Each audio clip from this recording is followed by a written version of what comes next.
Logical master जी, हमारे इस YouTube channel में आपका फिर से स्वागत है।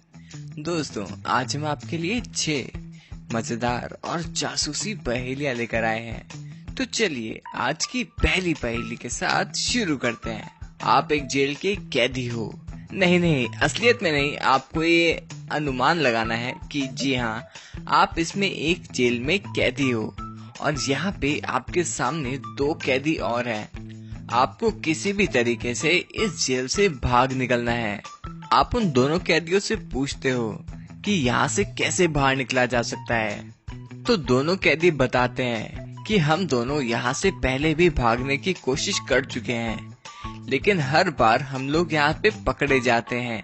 सबसे पहले पहला वाला कैदी बताता है कि जब मैंने यहाँ से भागने की कोशिश करी थी तो मैंने यहाँ पे देखा था कि ये पूरी की पूरी जेल एक नदी से घिरी हुई है, और जब मैंने उस नदी को तैर के क्रॉस करा तो दूसरी तरफ एक सिपाही मेरा इंतजार कर रहा था। उसने मुझे पकड़ के दोबारा से जेल के अंदर डाल दिया। और उसके बाद आप दूसरे कैदी की बात सुनते हो। तो दूसरा कैदी बताता है कि जब मैंने यहाँ से भागने की कोशिश करी तो मैंने सामने की तरफ एक नदी देखी, और जैसे ही मैंने उस नदी को क्रॉस करने की कोशिश करी, उसके अंदर से एक शार्क निकली जिसने कि मुझे काट लिया था, और उसके बाद मैंने कभी कोशिश भी नहीं करी यहाँ से भागने की। दोस्तों, यहाँ पे इन दोनों में से किसी एक की स्टोरी झूठी है। ये आपको बताना होगा कि इन दोनों में से किसकी स्टोरी गलत है। क्या आप सोचकर बता सकते हो मेरे को? यहाँ पे एक बहुत ही बड़ी गलती है। अगर आपने मेरी बात ठीक से सुनी होगी तो आप इसका आंसर समझ गए होंगे। आंसर देखने से पहले अपना आंसर जल्दी से हमें कमेंट में बताइए। आपका टाइम शुरू होता है अब।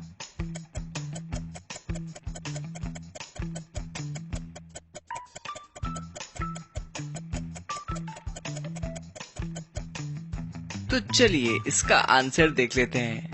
अगर आपने इन दोनों की स्टोरीज को ध्यान से सुना हो तो आप भी समझ गए होंगे कि इन दोनों में से झूठ कौन बोल रहा है। ये जो सेकंड नंबर वाला कैदी है, ये झूठ बोल रहा था।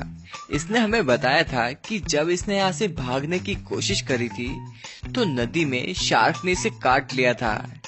ये सुनते ही हमें समझ जाना चाहिए कि ये वाला जो आदमी है ये झूठ बोल रहा है, क्योंकि जो शार्क होती है वो समुद्र में रहती है, वो नदी में नहीं रह सकती। इसका मतलब ये हुआ ये जो सेकंड वाला आदमी है ये झूठ बोल रहा है। तो दोस्तों, आपने इसका आंसर क्या सोचा था? आप हमें कमेंट में जरूर बताइएगा। तो चलिए अगली पहेली को सॉल्व करते हैं। रोहन आज जैसे ही सुबह सुबह ऑफिस पहुंचता है तो उसे पता चलता है कि जो उसने 2 दिन पहले लॉटरी खरीदी थी वो आज जीत चुकी है। ये सुनकर बहुत ही ज्यादा खुश हो जाता है और वहाँ पे नाचने लगता है। और तभी वो डिसाइड करता है कि मैं अब घूमने के लिए कहीं जाऊंगा, और वो अपने अकाउंटेंट से बात करता है कि तुम मेरे आधे जो लॉटरी में जीते हुए पैसे हैं वो मेरे बेस्ट फ्रेंड राज को दे देना। लेकिन यहाँ पे एक ट्विस्ट है। अकाउंटेंट ने आज तक कभी भी राज को नहीं देखा था। तभी उसके सामने 3 लोग आ जाते हैं जो अपने आप को राज बता रहे होते हैं। अकाउंटेंट समझ जाता है कि ये लॉटरी में जीते हुए पैसों के चक्कर में यहाँ पे कुछ बहरूपे भी आ चुके हैं। अकाउंटेंट उन तीनों से एक क्वेश्चन पूछता है, तुम रोहन को कब से जानते हो? तो पहला वाला लड़का कहता है कि रोहन को मैं बचपन से जानता हूँ, जब से हम 3rd क्लास में थे। और उसके बाद जो दूसरा वाला आदमी है वो बताता है कि रोहन मुझसे एज में छोटा है, और जब से वो पैदा हुआ है तब से वो मुझे जानता है। और उसके बाद डिटेक्टिव तीसरे वाले लड़के से पूछता है, तो तीसरा वाला लड़का बताता है कि मैं रोहन को 3rd क्लास से जानता हूँ, तब से हम दोनों बेस्ट फ्रेंड्स हैं। अकाउंटेंट इन तीनों की बातों को सुनता है और फिर कुछ ही देर में समझ जाता है कि इन तीनों में से कौन असल में राज है। दोस्तों, क्या आप बता सकते हो कि इन तीनों में से असल वाला राज कौन है? आंसर देखने से पहले अपना आंसर जल्दी से हमें कमेंट में बताइए। आपका टाइम शुरू होता है अब।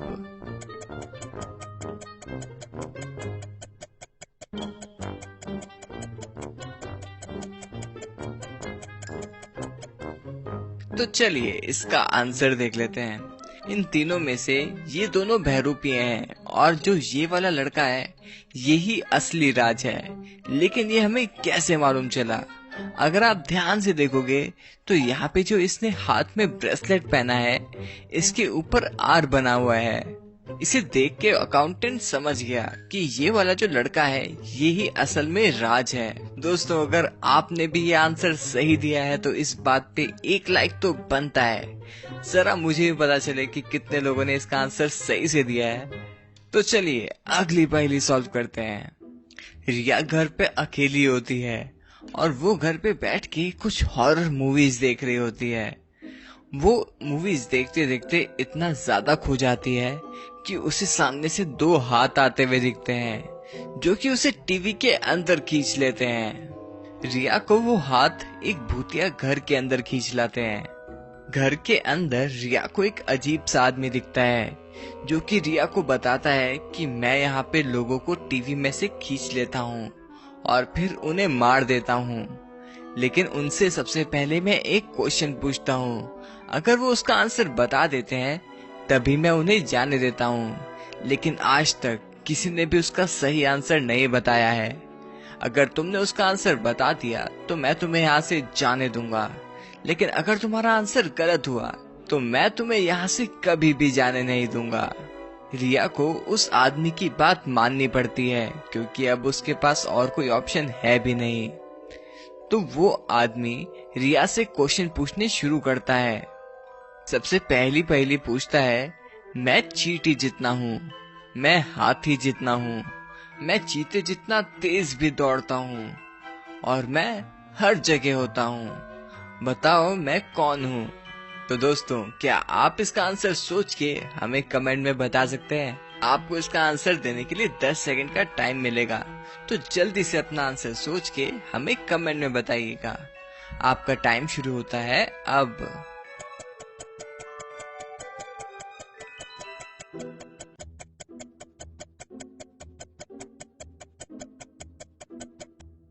तो चलिए इसका आंसर देख लेते हैं। अगर आपने इस क्वेश्चन को ध्यान से सुना हो तो आप समझ गए होंगे कि कौन सी चीज चींटी जितनी छोटी होती है और हाथी जितनी बड़ी भी हो जाती है, और वो चीज चीते जितना तेज भी दौड़ सकती है और वो हर जगह होती है। इसका आंसर बिल्कुल ही सिंपल था। इसका आंसर है शैडो, यानी परछाई। रिया इसका आंसर सही से दे देती है और फिर वो जादूगर रिया को वहाँ से जाने देता है। तो चलिए अगली पहेली सॉल्व करते हैं। मैं पूरी दुनिया की सैर करता हूँ लेकिन फिर भी अपनी जगह से नहीं हिलता हूँ, बताओ मैं कौन हूँ? तो दोस्तों, अगर आपको इसका आंसर समझ आ गया है तो जल्दी से हमें इसका आंसर कमेंट करके बताइए। आपका टाइम शुरू होता है अब।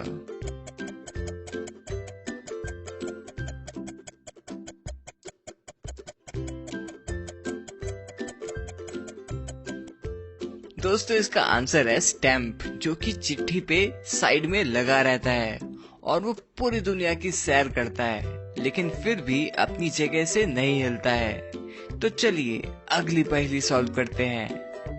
दोस्तों, इस पहेली में इन दोनों माओं को ध्यान से देखिए। आपको ये देखकर बताना है कि इन दोनों में से कौन सी माँ एक किलर है। आंसर देखने से पहले अपना आंसर जल्दी से हमें सोच के बताइए। आपका टाइम शुरू होता है अब।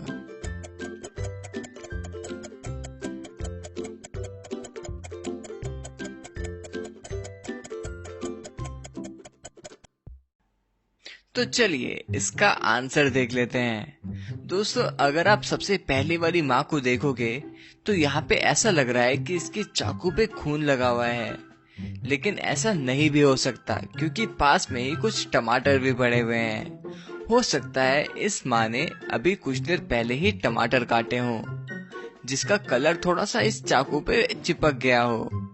लेकिन जहाँ तक बात है दूसरी वाली माँ की, उसने अभी अभी पैनकेक बनाए हैं और अगर आप ध्यान से देखोगे तो उसके ओवन के अंदर किसी इंसान का हाथ लग रहा है। इसका मतलब ये हुआ कि ये जो सेकंड वाली मॉम है ये एक किलर है। तो दोस्तों, क्या आपका भी यही आंसर था? दोस्तों ऐसी और पहेलियां सॉल्व करने के लिए हमारे चैनल को जल्दी से सब्सक्राइब करके वो बेल आइकन दबा दो और साथ ही में ही हमारे इस वीडियो को जल्दी से लाइक दे दो और हमारी इन वीडियोस को भी जरूर देखना, ये भी बिल्कुल ही ऑसम है। Thank you.